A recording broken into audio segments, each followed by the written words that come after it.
மறை கூறும் இறை வசனங்களை அறை கூவும் இறை இல்லங்களின் இறையாண்மையை பறைசாற்றும் வசந்தம் டிவி பெருமையோடு வழங்கும் ரவுலத்துல் மஸ்ஜித் பள்ளிவாசல் பூஞ்சோலை நிகழ்ச்சியின் ஊடாக மீண்டும் உங்களை சந்திப்பதில் மிக்க மகிழ்ச்சி அடைகின்றோம். எல்லா புகழும் அல்லாஹ்வுக்கே, அல்ஹம்துலில்லாஹ்.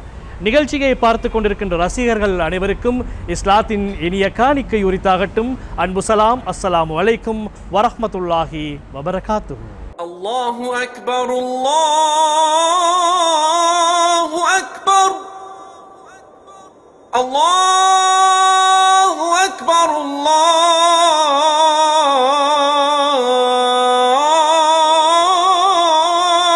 அக்பர்.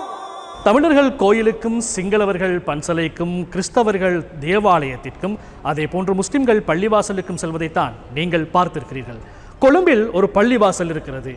இது ஒற்றுமையின் சின்னமாக திகழ்கிறது. சிங்களவர்களும் தமிழர்களும் கிறிஸ்தவர்களும் முஸ்லிம்களும் இந்த பள்ளிவாசலுக்கு வந்து பிரார்த்தனை புரிகின்றார்கள். அந்த பள்ளிவாசலில் இருந்துதான் இன்றைய ரவுலத்துல் மஸ்ஜித் நிகழ்ச்சி உங்களை சந்திக்கிறது. கொழும்பு 7 ஒற்றுமையின் சின்னமாக காட்சி தரும் தெவட்டகக ஜும்மா பள்ளிவாசலிலிருந்து தான் இன்றைய ரவுலத்துல் மஸ்ஜித் நிகழ்ச்சி உங்களை சந்திக்கிறது. வாருங்கள், நிகழ்ச்சிக்குள் செல்வோம். அஷ்ஹது அல்லா இலாஹ இல்லல்லாஹ்.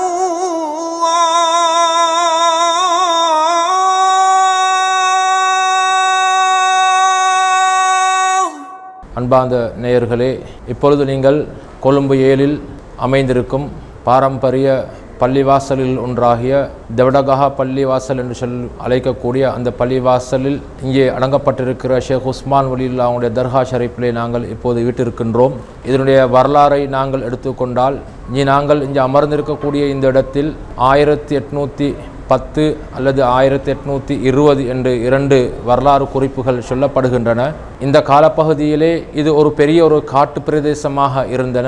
பம்பலப்பட்டிய பிரதேசத்தில் இருந்து ஒரு சிங்கள பெண்மணி எண்ணெய் வியாபாரத்தில் இந்த வழியாக செல்லுகின்ற பொழுது அவர்களுடைய அந்த எண்ணெய் முட்டி இவ்விடத்திலே விழுகின்றது.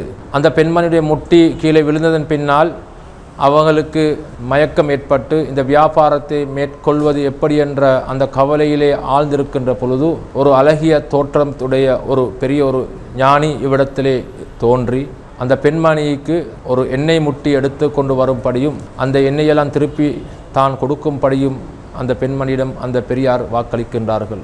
அப்பொழுது அந்த பெண்மணி மர்தானை பிரதேசத்திலே மஅமூனா லெப்பை என்று சொல்லக்கூடிய தாயாரிடம் போய் ஒரு முட்டியை எடுத்துக்கொண்டு வருகின்றார்கள். அப்பொழுது அந்த இவ்விடத்திலே ஒரு கஜு மரத்து அடியில் அவர்கள் அந்த பெரியார்கள் அமர்ந்திருக்கின்றார்கள். நீங்கள் இப்பொழுது இங்கே காணக்கூடிய இந்த விளக்கு இருக்கின்றதே, இந்த விளக்குடைய இடத்தில்தான் அந்த எண்ணெய் முட்டி கீழே விழுந்தது. அந்த எண்ணெய் முட்டி இடத்திலே அந்த பெரியார் காலை வைக்க அந்த பெண்மணி கஜு மரத்துடைய இலைகளை எடுத்து முட்டியை நிறைத்து கொள்கின்றார்கள். இது இந்த பெரியார்களுடைய கராமாத்துகளில் இருந்து ஒரு அதிசய ஒரு கராமாத்தாக இருந்து கொண்டிருக்கிறது.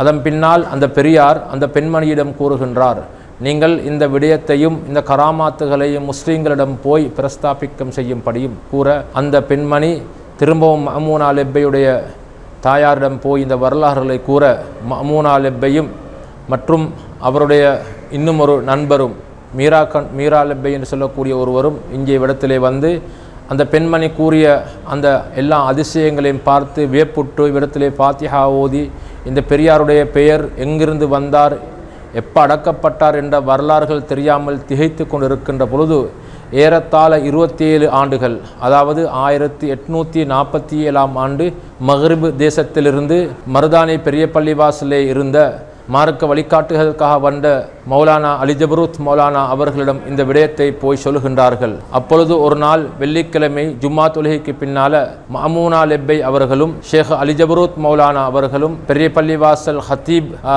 மீரா ஹத்தீப் அவர்களும் ஷேக் அப்துல் காதிர் ஆலிம் அவர்களும் இன்னும் முஸ்லிம் பிற முகர்களும் இந்த இடத்துக்கு வருகை தருகின்றார்கள். வருகை தந்ததன் பின்னால் அந்த அடையாளங்களை அசர்களை அந்த ஜியாரத்துடைய இடங்களை அவர்கள் கண்டு கொள்ளுகின்றார்கள். அலிஜபரத் மௌலான் அவர்கள் எந்த இடத்திலே அந்த மௌலானா அடங்கப்பட்டிருக்கின்றார்கள் என்ற அந்த இடத்தை அவர்களுடைய அந்த ஞான தீர்ச்சையால் அடையாளம் கண்டு அவ்விடத்திலே அமர்ந்து சூரத்துல் ஃபாத்திஹாக்களும் யாசீன்களையும் ஓதி அந்த இடத்திலே அவர்கள் அவருடைய ஜுப்பாவை தலையில் போர்த்தி அப்படியே சுஜூதிலே அமர்ந்து விடுகின்றார்கள். சில நிமிடங்களுக்கு பின்னால் அலிஜபருத் மௌலானா அவர்கள் தலையை உயர்த்துகின்றார்கள். உயர்த்திய பின்னால் அந்த மௌலானுடைய முகம் நூறால் ஒளியால் ஜொலிக்கின்றது. அப்பொழுது அந்த மௌலானா அவர்கள் அந்த ஹத்தீபிடம் கேட்குகின்றார்கள், இது என்ன மாதம் என்று. அப்பொழுது அவர்கள் சொல்லுகின்றார்கள், இது துல்காதா மாதம் பிறை நாள் என்று.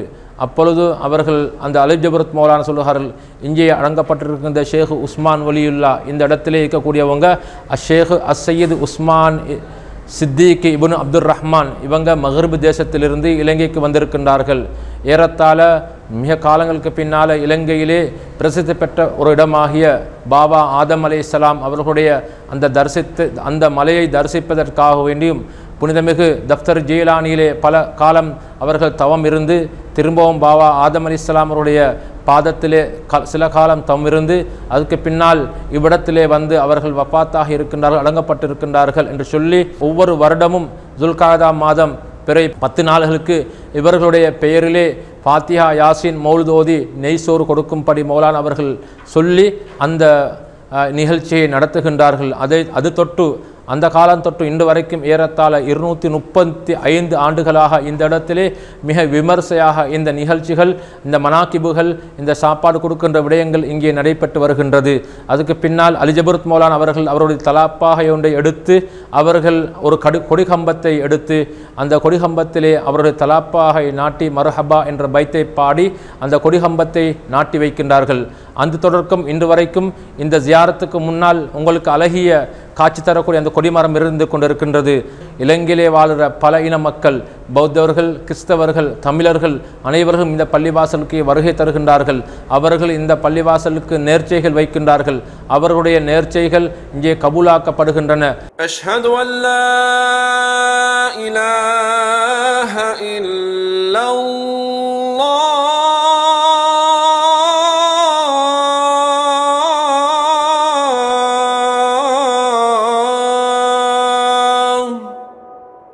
யார் இந்த பள்ளிக்கு எந்த அரசியல்வாதியாக இருந்தாலும் இந்த பள்ளிக்கு வந்துட்டு போனால் அல்லாவோட பரக்கத்தை கொண்டு அவங்களுக்கு பதவி கிடைச்சிருக்குது.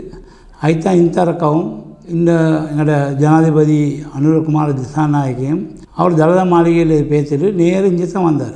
இங்கே வந்து ஆசீர்வாதம் எடுத்து தான் போனார். இதுதான் இது வரலாறு.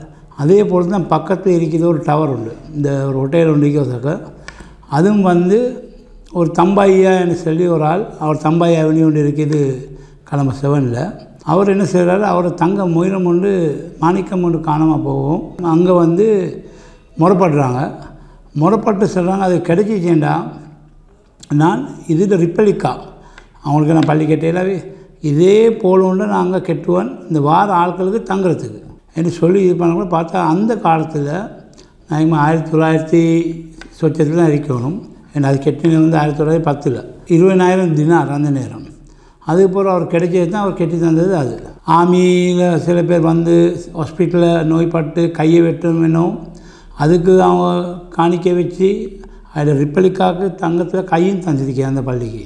மிச்சமே முஸ்லீம்களுக்கு பார்க்க இந்த அந்நிய மக்களோட பக்தி சரிமட்டம் கூட. இந்த ஹாஸ்பிட்டலுக்கு வரவங்க எல்லோரும் வந்து இங்கே வந்து அவங்க பிரார்த்தனையை வச்சு செஞ்சுட்டு தான் போகிறாங்க. அதே போல் அவங்க சக்ஸஸ்ஃபுல் ஆகிக்கு. இது குர்ஆன்லேயும் இருக்குது.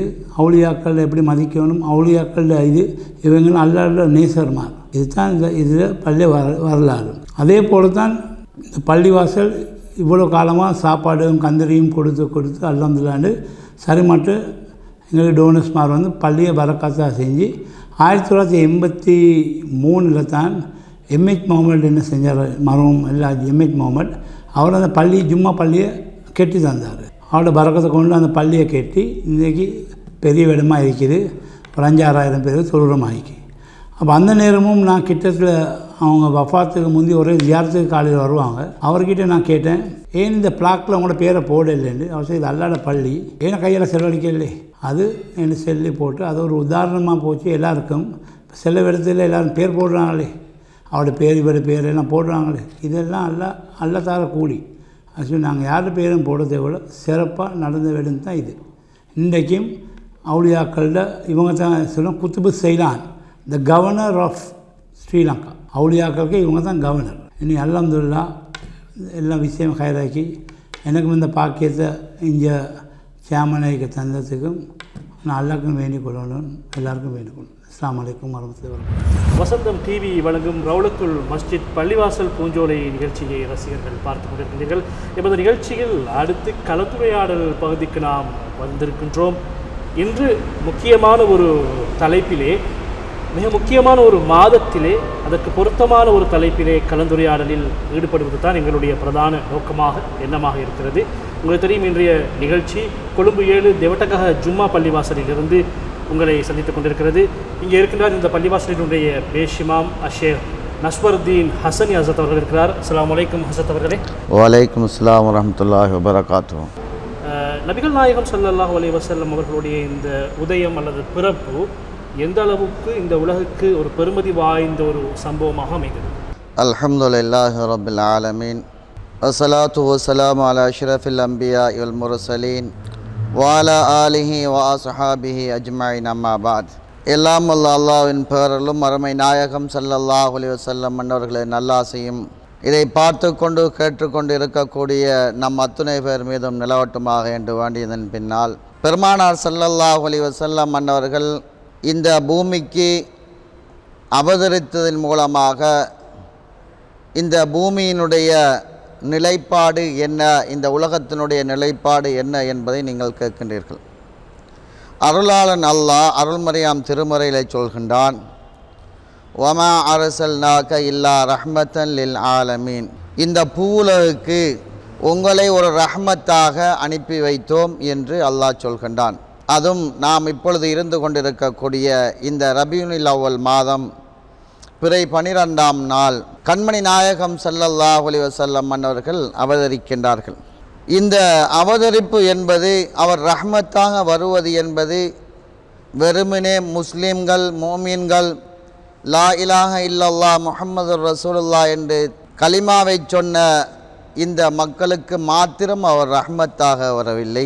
இந்த உலகத்திலே வாழ்கின்ற, இந்த பூமியிலே சஞ்சரிக்கின்ற அனைத்து உயிரினங்கள், அனைத்து பொருட்களுக்கும் ஸல்லல்லாஹு அலைஹி வஸல்லம் அன்னவர்கள் ரஹ்மத்தாக வந்தார்கள். பெருமானார் ஸல்லல்லாஹு அலைஹி வஸல்லம் அன்னவர்களுடைய அந்த ரஹ்மத்தின் அடையாளத்தை பற்றி சொல்வதாக இருந்தால், ஸல்லல்லாஹு அலைஹி வஸல்லம் அன்னவர்கள் மதீனாவுக்கு செல்கின்ற, அவர்கள் வணிகம் செய்யக்கூடிய அந்த இடத்திலே அவர்கள் போகின்ற அந்த இடத்திலே இருந்து மரம் கூட பெருமானார் ஸல்லல்லாஹு அலைஹி வஸல்லம் அன்னவர்களுக்கு சுஜூது செய்ததாக நாம் வரலாறு பார்க்கின்றோம். ஒரு மான் பெருமானார் ஸல்லல்லாஹு அலைஹி வஸல்லம் அன்னவர்களிடத்திலே வந்து உரையாடிவிட்டு ஒரு வேட்டைக்காரன் அந்த மானை கொல்வதற்காக வருகின்றான். அவ்வாறு வருகின்ற நேரத்திலே அந்த மான் வந்து ஸல்லல்லாஹு அலைஹி வஸல்லம் இடத்திலே முறையிடுகின்றது, எனக்கு ஒரு குட்டி இருக்கின்றது, அந்த குட்டிக்கு நான் பால் கொடுத்து விட்டு வருகின்றேன், அப்பொழுது இந்த மனிதன், இந்த வேட்டைக்காரன் என்னை கொல்லட்டும் என்று ஸல்லல்லாஹு அலைஹி வஸல்லம் அன்னவரிடத்திலே அந்த மான் சொல்லி அந்த உத்தரவை அந்த வேட்டைக்காரனிடத்திலே இருந்து கேட்டுக்கொள்கின்றார்கள். இப்பொழுது ஸல்லல்லாஹு அலைஹி வஸல்லம் அன்னவர்கள் அந்த வேட்டைக்காரனிடத்தில் இருந்து அந்த உத்தரவை எடுத்து அந்த மான் திருப்பி வருகின்ற வரைக்கும் நான் பொறுப்பாக இருக்கின்றேன் என்று ஸல்லல்லாஹு அலைஹி வஸல்லம் சொன்னார்கள். அந்த மனிதன் அந்நிய ஒரு மனிதன், மானெல்லாம் போய்விட்டு திருப்பி வருமா என்பது அவனுடைய எண்ணம். இந்த பூவுலகத்திற்கு ரஹ்மத்தாக வந்திருக்கின்றார்கள் என்பது அந்த மானுடைய எண்ணம். ஆகவே அந்த மான் கேட்டதினால் ஸல்லல்லாஹு அலைஹி வஸல்லம் அன்னவர்கள் அவனுக்கு அந்த மான் வருகின்ற வரைக்கும் நான் உனக்கு பணைய கைதியாக இருக்கின்றேன் என்று சொன்னார்கள். அந்த மான் பாலை கொடுத்து விட்டு, தன்னுடைய குட்டிக்கு பாலை குடித்து விட்டு வருகின்றது. இப்பொழுது அந்த வேட்டைக்காரனிடத்தில் சொல்லி, இப்பொழுது என்னை கொன்றுகொள் என்று. உடனே ஸல்லல்லாஹு அலைஹி வஸல்லம் அன்னவர்களுடைய அந்த மானுக்கு செய்த அந்த அற்புதத்தின் மூலமாக அந்த மான் ஸல்லல்லாஹு அலைஹி வஸல்லம் அன்னவரிடத்திலே வந்து உரையாடிவிட்டு, இப்படி இருக்கின்ற ஐயறிவு படித்த இந்த மிருகம் இவ்வாறு இருக்கின்றது என்றால் நான் 6 அறிவு படித்த மனிதன் எவ்வளவு துப்பாக்கிய நிலையில் இருக்கின்றேன் என்ற செய்தியை அவன் மனதிலே நினைத்து ஸல்லல்லாஹு அலைஹி வஸல்லம் அவருடைய கரத்தை பிடித்து இஸ்லாத்தை தழுகின்றான். இதுதான் ரசூலுல்லாஹி ஸல்லல்லாஹு அலைஹி வஸல்லம் அன்னவர்கள் இந்த உலகத்திற்கு அனைவர்களுக்கும் ரஹ்மத்தாக வந்திருக்கின்றார்கள் என்பதற்கு ஒரு உதாரணமாக உங்களுக்கு சொன்னேன். நபிகள் நாயகம் ஸல்லல்லாஹு அலைஹி வஸல்லம் அவர்களுடைய சிறு பராய வாழ்க்கை எப்படி அமைந்தது? ஸல்லல்லாஹு அலைஹி வஸல்லம் அன்னவருடைய சிறு பராய வாழ்க்கை என்பது மிகவும் ஒரு அற்புதமான ஒரு வாழ்க்கையாக நாம் கருதலாம். மக்கா வாசிகள் என்ன செய்வார்கள், பெரும் செல்வந்தர்கள், பணக்காரர்கள், ஏழைகள் என்று இல்லாமல் அங்கே கிடைக்கக்கூடிய பெறப்படுகின்ற அந்த பிள்ளைகளை அழைத்து நகரப்புறத்தில் இருக்கக்கூடியவர்கள் பிள்ளைகளை கிராமப்புறத்தில் இருக்கக்கூடிய அந்த மக்கள் எடுத்துக்கொண்டு போய் அவருடைய வாழ்வாதாரத்தை தேடுவார்கள். ஏனென்றால் நகரப்புறத்தில் இருக்கக்கூடியவர்கள் பெரும் செல்வந்தர்களாக இருப்பார்கள். அந்த வகையிலே சில கிராமவாசிகள் என்ன செய்கின்றார்கள், மக்காவினுடைய நகரப்புறத்திற்கு சிறு பிள்ளைகள் இருக்கின்றார்களா, அந்த பிள்ளைகளை பார்ப்பதன் மூலமாக, அந்த பிள்ளைகளுக்கு பால் ஊட்டுவதன் மூலமாக, இதுபோன்று சில நற்கர்மங்கள் செய்வதன் மூலமாக அவர்களுடைய வாழ்வாதாரத்தை அவர்கள் பெருக்கிக் கொள்கின்றார்கள். அந்த வகையிலே ஸல்லல்லாஹு அலைஹி வஸல்லம் அவர்கள் பிறந்த அந்த காலத்திலே ஹலிமத்து சாதியா ரலியல்லாஹு தஆலா அன்ஹா என்று சொல்லக்கூடிய அந்த பெண்மணி அவர்களும் அவருடைய கணவரும் இன்னும் சில தோழர்களும் தோழிமார்களும் அந்த நகர்ப்புறத்துக்கு மக்காவுக்கு வருகின்றார்கள். இவ்வாறு வருகின்ற நேரத்திலே அன்னை ஹலிமத்து சாதியா ரலியல்லாஹு தஆலா அன்ஹா அவர்கள் வருகின்றார்கள். அவர்களுடன் வந்த தோழிமார்கள்லாம் ஒவ்வொரு வேலைகளை, ஒவ்வொரு பொறுப்புகளை, ஒவ்வொரு பதவிகளை எடுத்துக்கொண்டு திரும்புகின்ற அந்த சந்தர்ப்பத்திலே ஹலீமா அன்னையார் அவர்கள் வருகின்ற அந்த ஒட்டகம் கூட மிகவும் பலகீனமாக வேகம் குறைந்ததாக வருகின்ற வழியிலே ஹலிமத்து சாதியா ரலியல்லாஹு தஆலா அன்ஹா அவர்கள் பிந்திவிட்டார்கள். இப்பொழுது பார்க்கின்றார்கள் ஸல்லல்லாஹு அலைஹி வஸல்லம் மன்னர்கள் பிறந்திருக்கின்றார்கள். இப்பொழுது ஸல்லல்லாஹு அலைஹி வஸல்லம் மன்னர்களை எடுத்து செல்லலாம் என்ற ஒரு எண்ணம் ஹலிமத்து சாதியா ரலியல்லாஹு தஆலா அன்ஹாவுக்கு வருகின்றது. அவ்வாறு வந்தாலும் ஸல்லல்லாஹு அலைஹி வஸல்லம் மன்னருடைய பெற்றோர் ஸல்லல்லாஹு அலைஹி வஸல்லம் மன்னர்கள் பிறப்பதற்கு முன்னால் அவருடைய தந்தை வஃபாத்தாகி விடுகின்றார்கள். இப்பொழுது தாய் மட்டும்தான் இருக்கின்றார், அன்னை ஆமினா ரலியல்லாஹு தஆலா அன்ஹா.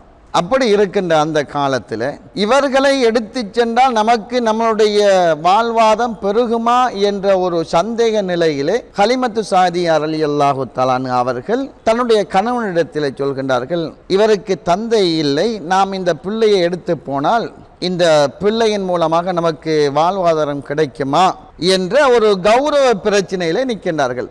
வெறுங்கையோடு போனாலும் ஊரில் கேவலம், இவர்களை எடுத்துக்கிட்டு போனாலும் ஊரில் சொல்லுவாங்க அநாத பிள்ளை என்று. சரி, இருந்தாலும் இறைவன் எவ்வாறு நாடுகின்றானோ அந்த நாட்டப்படி நடக்கட்டும் என்று ஸல்லல்லாஹு அலைஹி வஸல்லம் மன்னர்களை ஹலிமத்து சாதியா தன்னுடைய கணவனுடைய அனுமதியின் மூலமாக பெற்றுக்கொள்கின்றார்கள். எடுத்துக்கொண்டு செல்கின்ற நேரத்திலே என்ன அற்புதம், ஸல்லல்லாஹு அலைஹி வஸல்லம் மன்னர்கள் அவருடைய ஒட்டகத்திலே ஏறின உடனேயே ஒட்டகம் அடுத்தவர்களுடைய ஒட்டகத்தை விட மிகவும் வேகமாக அதை நடைபெறக்கூடிய ஒரு ஆற்றலை பெறுகின்றது. இவர்களுடைய வாழ்க்கையிலேயும் ஒரு ஸல்லல்லாஹு அலைஹி வஸல்லம் மன்னர்கள் வந்தது ஒரு பெரும் ஒரு மறுமலர்ச்சியை ஏற்படுத்துகின்றது. உண்மையிலேயே அவ்வாறு மாறுகின்ற அந்த காலத்திலே வசந்த காலமாக மாறி ஸல்லல்லாஹு அலைஹி வஸல்லம் மன்னர்களை அவர்கள் எடுத்து சென்று பால் ஊட்டுகின்றார்கள். இந்த பிள்ளையினுடைய நட்பண்புகளை, இந்த பிள்ளையினுடைய வருகையை பார்த்து ஹலிமத்து சாதியா ரலியல்லாஹு அன்ஹா அவர்களே மிகவும் மெய்சிலிர்த்து போகின்றார்கள். ஏனென்றால் இந்த பிள்ளையின் மூலமாக இவ்வளவு அற்புதங்கள் எவ்வளவோ நடைபெறுகின்றது, அவ்வளவும் சொல்வதற்கு இடம் காணாது. ஏனென்றால் ஸல்லல்லாஹு அலைஹி வஸல்லம் அவருடைய ஒரு விடயத்தை பற்றி சொல்வதாக இருந்தால் அதுக்கு கூட இஎம் நாவூர் அவர்கள் சொல்லியிருப்பார்கள், 1000 கவிஞர்கள் திரண்டாரும் அவர் புகழ் பாடு முடியாது என்று. அப்படி அவர்களுடைய புகழை நாம் ஒரு நாளல்ல இரு நாளல்ல, அவர்களுடைய புகழ் என்றுமே உயர்ந்து கொண்டே இருக்கின்றது. வரஃபஅனா லக திக்ரக் என்று அல்லாஹ் சொல்கின்றான். அப்போ ரசூலுல்லாஹி ஸல்லல்லாஹு அலைஹி வஸல்லம் உடைய புகழ் எந்நேரமும் ஓங்கிக் கொண்டே செல்கின்றது. அப்படி இருக்கின்ற நேரத்திலே அவர்கள் அந்த சிறு பிராயத்திலே சொல்வார்கள், தாயினுடைய வளர்ப்பு சிறந்ததாக இருந்தால் அந்த பிள்ளையின் வளர்ப்பு, அது வளர்கின்ற அந்த விதம் நல்லதாக இருக்கும். அப்போ அந்த ஹலிமத்து சாதியா ரலியல்லாஹு தஆலா அன்ஹா அவர்கள் ஸல்லல்லாஹு அலைஹி வஸல்லம் அவர்கள் யாரும் வளர்க்க வேண்டிய அவசியமில்லை. குறிப்பாக சொல்ல போனால் அந்த காலம் ஜிப்ரீல் அலைஹிஸ்ஸலாத்து வஸலாம் அவர்களே ஒரு முறை கேட்டாங்க, உங்களோட வயசு எத்தனைண்டு. அப்படி கேட்க சொல்ல ரசூலுல்லாஹ்வே திருப்பி கேட்குறாங்க ஜிப்ரீல் அலைஹிஸ்ஸலாம்கிட்ட, உங்களோட வயசு எத்தனைண்டு. அப்போ ஜிப்ரீல் அலைஹிஸ்ஸலாம் சொல்கிறாங்க, எனக்குண்டா வயசை பற்றி தெரியாது, 72,000 வருடத்திற்கு ஒரு முறை ஒரு நட்சத்திரம் உதிக்கும், அந்த நட்சத்திரத்தை நான் 72,000 முறை பார்த்துருக்கிறேன். அப்பொழுது ஸல்லல்லாஹு அலைஹி வஸல்லம் சொல்கின்றார்கள், அந்த நட்சத்திரமே நான் தாண்டி. அப்போ அவருடைய வயது எத்தனை என்பதை இந்த சமுதாயத்துக்கு, இந்த உலகுக்கு ரசூலுல்லாஹ் ஒரு மனித தோற்றமாக வருவதற்காக வேண்டித்தான் இன்றைக்கு நாம் 63 வருடங்கள் என்றும் 1400 வருடம் என்றும் சொல்கின்றோம். ஆனால் அன்றே அல்லாஹ் ரசூலுல்லாஹி ஸல்லல்லாஹு அலைஹி வஸல்லம் ஒளியை படைத்து விட்டான். அப்படி படைத்திருக்கின்ற அந்த இறைவன் அன்றிலிருந்து இன்று வரைக்கும் பாதுகாக்க அந்த சிறுபிராயத்தில் இன்னொரு ஆள் தேவை என்பதற்காக வேண்டி அவன் உருவாக்கி வைத்தானே தவிர ஸல்லல்லாஹு அலைஹி வஸல்லம் மன்னர்களுக்கு இந்த உலகத்திலே யாரும் கற்பித்து கொடுக்க வேண்டிய அவசியமும் இல்லை. அப்போ அவர்கள் அந்த சிறுபிராயத்திலே வாழ்கின்ற காலத்தில் அவர்கள் அல் அமீன் அஸ்-சாதிக் என்ற பெயர்களை அவர்கள் பெற்றுக்கொள்கின்றார்கள். அதே போன்று அந்த சிறுபிராயத்துக்கு மத்தியிலே அவர்களுடைய நண்பர்களுக்கு மத்தியிலே விளையாடுகின்ற நேரமாக இருந்தாலும் சரி, ஒரு ஏதாவது ஒன்று செய்வதாக இருந்தாலும் அவர்களுடைய மகிமையை, அவர்களை வழிநடத்தக்கூடியது, அவர்களை என் நேரமும் தெளித்து வடித்து எடுக்கக்கூடிய பொறுப்பிலே அல்லாஹ் இருக்கின்றான். ஆகவே ஸல்லல்லாஹு அலைஹி வஸல்லமனுடைய சிறுபிராயம் என்பது மிகவும் அற்புதமானது. அதிலே தான் அவர்கள் அல் அமீன் அஸ்-சாதிக் என்ற பெயர்களை பெற்றார்கள். இதுபோன்று நம்மளுடைய பிள்ளைகளும் அந்த பெயர்களை பெறக்கூடிய பாக்கியத்தை நாம் உருவாக்க வேண்டும்.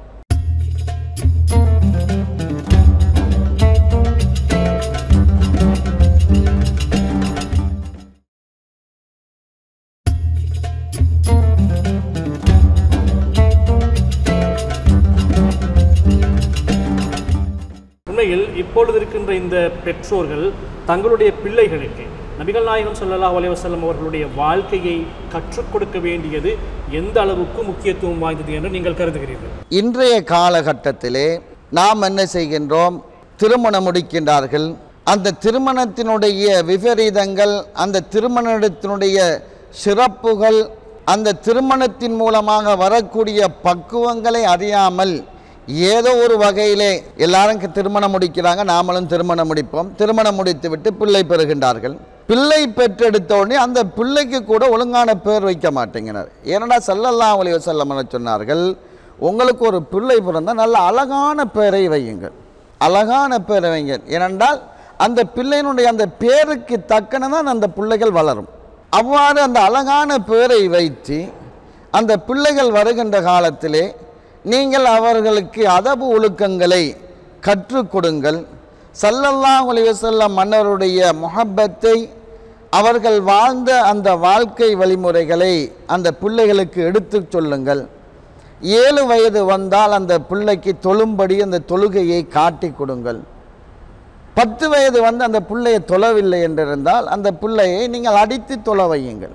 நாம் இந்த 10 வயதுக்குள்ளே அந்த பிள்ளையை நாம் சீர்திருத்தவில்லை என்றிருந்தால், நாம் தடுக்கவில்லை என்றிருந்தால் சொல்வார்கள் 5இல் வளையாதது 50இலும் வளையாது என்று. நாம் பிள்ளை பெறுவது என்பது இலேசான விடயம், ஆனால் அந்த பிள்ளையை வளர்ப்பது என்பது மிகவும் கடினம். ஆனால் அந்த பிள்ளையை வளர்ப்பதிலே ஸல்லல்லாஹு அலைஹி வஸல்லம் மன்னருடைய வாழ்க்கை வழிமுறை எங்களிடத்திலேயும் வரணும். எங்களிடத்திலே இருந்தால்தான் நாம் அந்த பிள்ளைகளை சரியான முறையில் வளர்க்க முடியும். ஆகவே இந்த விடயத்திலே நிறைய ஸல்லல்லாஹு அலைஹி வஸல்லம் அன்னவர்களும் அல்லாஹ்வும் குர்ஆனிலே கூட சொல்லியிருக்கிறார். அந்த பிள்ளைகளுடைய மதிப்பை பற்றி கேட்பதாக இருந்தால் பிள்ளை இல்லாதவனிடத்திலே கேட்டால் தான் தெரியும். அப்போ நாம் கிடைத்த அந்த அமானிதத்தை, அல்லாஹ்வுடைய அமானிதம் நமக்கு கிடைக்கின்ற பிள்ளை, அந்த அமானிதத்தை நல்ல முறையிலே நாம் திருப்பி அனுப்ப வேண்டும். ஆகவே அந்த பிள்ளைகளை வளர்ப்பதிலே நமது பெற்றோர்கள், நமது குடும்பத்தார்கள் எல்லோரும் நட்பண்புடன் வளர்க்க வேண்டும் என்பது என்னுடைய ஆசையும் எம்மை சார்ந்தவர்களுடைய ஆசையாகவும் இருக்கின்றது. உண்மையில் ஹஸரத் அவர்களே, நபிகள் நாயகம் ஸல்லல்லாஹு அலைஹி வஸல்லம் அவர்களுடைய வாழ்க்கையிலிருந்து மனிதர்கள் படித்துக் கொள்வதற்கு நிறைய விடயங்கள் இருக்கிறது. அதாவது கட்பறையிலிருந்து கப்ரறை வரைக்கும் மனித வாழ்வுக்கு தேவையான அனைத்து விடயங்களும் நபிகள் நாயகம் ஸல்லல்லாஹு அலைஹி வஸல்லம் அவர்களுடைய வாழ்க்கையிலே பிரயோக ரீதியாக இருக்கிறது. அந்த விடயத்தை தான் ஹஸரத் அவர்கள் மிக சுருக்கமாக தெரிவித்திருந்தார். இன்றைய எங்களுடைய ரவுலத்துல் மஸ்ஜித் கலந்துரையாடல் பகுதி நிகழ்ச்சி கொழும்பு 7 தெவட்டகாக ஜும்மா பள்ளிவாசலில் இருந்து உங்களை சந்தித்தது. இந்த பள்ளிவாசலினுடைய பேஷிமாம் அஷேக் நஸ்வர்தீன் ஹசனி ஹஸரத் அவர்கள் இங்கே வருகை தந்து நல்ல பல கருத்துக்களை எங்களோடு பகிர்ந்து கொண்டார். அவருக்கு வசந்தம் டிவி சார்பாக நாம் எங்களுடைய நன்றிகளை தெரிவித்துக் கொள்கின்றோம். ஜஸாக்கல்லாஹு ஹைரன் ஹஸரத் அவர்களே. ஓ ஜஸாக்கல்லாஹு மிஸ்லஹு. இப்படி இந்த வசந்தம் டிவியில் பேசக்கூடிய சந்தர்ப்பத்தை அமைத்து தந்த உங்களுக்கும் உங்களை சார்ந்தோர்களுக்கும் மனமார்ந்த நன்றியை நான் உட்பட இந்த பள்ளியினுடைய நிர்வாக சபை உட்பட உங்களுக்கு தெரிவித்துக் கொள்கின்றேன். வசந்தம் டிவி வழங்கும் ரவுலத்துல் மஸ்ஜித் பள்ளிவாசல் பூஞ்சோலை நிகழ்ச்சியோடு இணைந்திருக்கின்றீர்கள். இவ்வளவு நேரமும் நிகழ்ச்சியை பார்த்து பயன்பெற்றிருப்பீர்கள் என்று நாங்கள் நம்புகின்றோம். இந்த அளவோடு நாங்கள் இன்றைய நிகழ்ச்சியை நிறைவு செய்கின்றோம். இறை தரும் இறையோனே, தொழுதலுக்கும் வணக்கத்திற்கும் ஒரே நாயன், போற்றுதலுக்குரியவன் என்று ஞாபகப்படுத்தி கொண்டு இன்றைய தேவட்டகாக ஜும்மா பள்ளிவாசலில் இருந்து உங்களை சந்தித்த ரவுலத்துல் மஸ்ஜித் பள்ளிவாசல் பூஞ்சோலை நிகழ்ச்சியை ஒருங்கமைப்பு செய்த லத்தீஃப் ஜியாவுலக் அவர்களுக்கு நன்றிகளை கூறிக்கொண்டு விடைபெறுகின்றோம். மீண்டும் மற்றொரு பள்ளிவாசலில் இருந்து உங்களை சந்திக்கும் வரை அன்பு சலாம் கூறி விடைபெற்றுக் கொள்ளும் நான் உங்கள் நண்பன் அஃபாஸ் முகமது. அஸ்ஸலாமு அலைக்கும் வரஹ்மத்துல்லாஹி வபரகாத்துஹு.